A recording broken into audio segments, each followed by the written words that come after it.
Friends, অনেক আমার Facebook friend এবং ফলোয়ার্সরা অনেক দিন ধরে আমাকে কমেন্টসে লিখেছিলেন যে আমি কিভাবে লাভবার্ড পালি এবং খাঁচায় কিভাবে তাদের যত্ন নিই।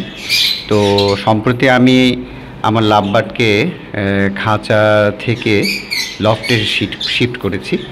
তো খাঁচা প্রায় আগে 30-40 পিস খাঁচায় প্রায় 40 পেয়ারের মতো ছিল। এর পাশাপাশি আরও কিছু এক্সট্রা বড় খাঁচায় কিছু আমার বাচ্চারা ছিল। তো সব মিলিয়ে প্রায় অনেক কষ্টসাধ্য ব্যাপার ছিল লফটের কেস পদ্ধতিতে লাভবার্ড পালন। তো সেগুলোকে পরবর্তীতে আমি লফটে শিফট করেছি। তো এইটা আপনার সাথে আমি একটু শেয়ার করব যে লফটে কিভাবে এদেরকে পালা যায়। এবং যদিও সাধারণত দেখা যায় যে লফটের প্রোডাকশন পার্সেন্টেজ কেস থেকে 20-30% কম। তো এই যে আমার লফট আপনাদের সাথে শেয়ার করছি, এখানে আমার লাভবার্ডের লফট বাইরে থেকে আপনাদেরকে দেখাচ্ছি। আর এই যে কিছু সানচিক আমার আছে, এরা এই লফটের চৌকিদার। দেখতেই পাচ্ছেন ওদের কাছে বিষয়টা ভালো লাগতেছে না ভিডিও করাটা। তো এটা হচ্ছে আমার সানচিক।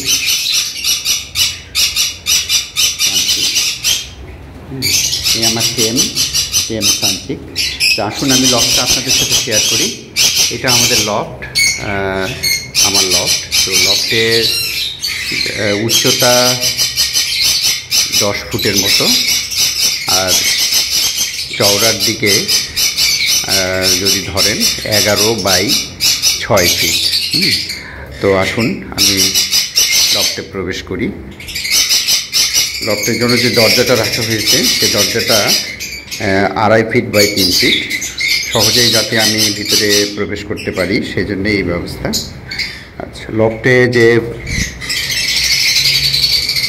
দরজাটা লাগিয়ে দিই, বাইরে থেকে লাগানোর অপশন, দরজা লাগানো যায় বাইরে থেকে। তো এই যে আমার লফট, এবং লফটে ছেড়ে দেওয়া আমার এই পাখিগুলো।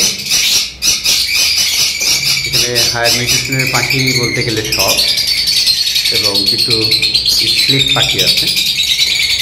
বাকিগুলো সব higher mutation, green opaline. Slip পারগুলো অপালাইন বলে দিয়েছি, স্লিপ পারগুলো। কিছু গ্রিন ফিশার হাতে মনে একটা দুটো আছে, ওরাও স্লিপ ব্লু। তো এই হলো আমার লফটের চিত্র, দেখতে পাচ্ছেন। এখানে আমি হাঁড়ির চেষ্টা করব।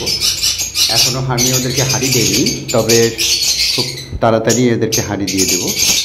হাঁড়ির ব্যবস্থা এখানে প্রায় পার স্কোয়ার ফিট জায়গায় হাঁড়ি বসবে, সাথে প্রত্যেকে বসার জায়গা। দেখুন, একটা দোলনারও সেটিং করে দিয়েছি, এখানে ওরা বসে মাঝে মধ্যে। এটা খুব পছন্দের জায়গা ওদের, মাঝে মধ্যে না, সবসময় এখানেই ওরা সময়। এই দেখুন ওদের অবস্থা। আর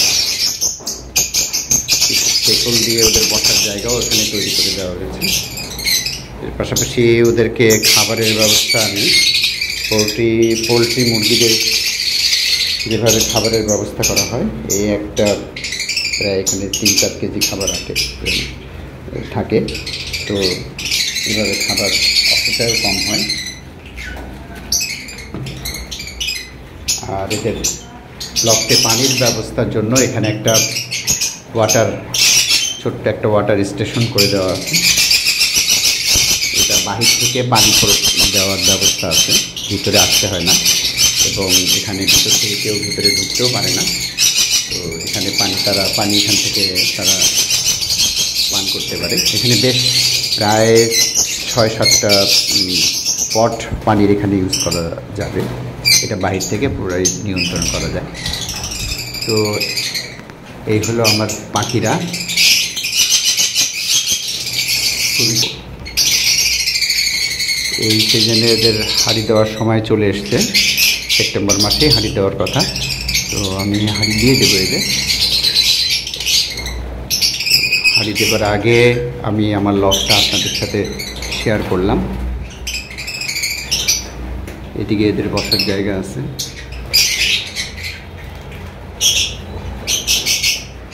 বসার জায়গা, এবং নিচে কাঠের গুঁড়া, কাঠের ফ্লেক্স টাইপের গুঁড়া, কাঠ ছেলার পরে যে কাঠের ছোবলাগুলো পাওয়া যায় সেগুলো আমি ইউজ করেছি। আজকে ওদের গোসল দিয়েছি আমি, তো গোসলের কারণে নিচে কিছু পানি পড়ে আছে। তো প্রায় 1 মাস পর পর চেঞ্জ করলেও এই বেডটা 1 মাস পর পর চেঞ্জ করলেও ওকে, কোনো সমস্যা হয় না। তো এভাবে সহজেই যারা কেজে লাভবার্ড পালতে চান না তারা খুব সহজেই এভাবে লফটের লাভবার্ডের ব্রিড করতে পারেন। সবচেয়ে বড় সুবিধা হচ্ছে এদের মেনটেনেন্স। খুবই অল্প পরিশ্রমে শুধুমাত্র এক জায়গায় খাবার ও পানি দিয়েই আপনারা এই বড় লফট চালাতে পারেন। তো এই হলো আমার লফট। হাঁড়ি দেওয়ার পরে আমি আমার লফটের প্রোডাকশন আপনাদের সাথে শেয়ার করব ইনশাল্লাহ। সেই অপেক্ষায় বিদায় নিচ্ছি। ধন্যবাদ আপনাদের।